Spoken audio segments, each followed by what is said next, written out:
Imagine I give you this bolt and ask you to describe it without showing it. You might say, it's small, it's metal, it's kind of round, it has threads. But would everyone imagine the exact same thing? Probably not. Some people might draw a wood screw, others might draw a giant pipe. That's the problem. Words are open to interpretation. Now look at the difference. On the left, I just used words. On the right, we have a technical drawing. With the drawing, everyone can see the exact length, the diameter, the angle of the thread. No guesswork. This is why engineers don't rely on long paragraphs of text. Instead, we use technical drawings, which are a universal visual language.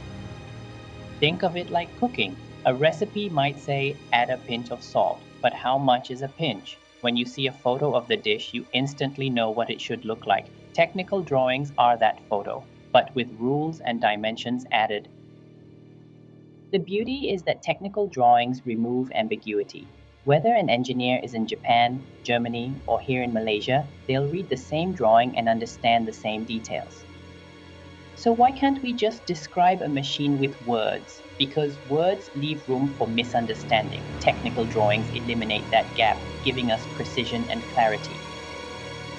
In our next session, we'll dive deeper into the definition of a technical drawing and how these rules make it the universal language of engineers.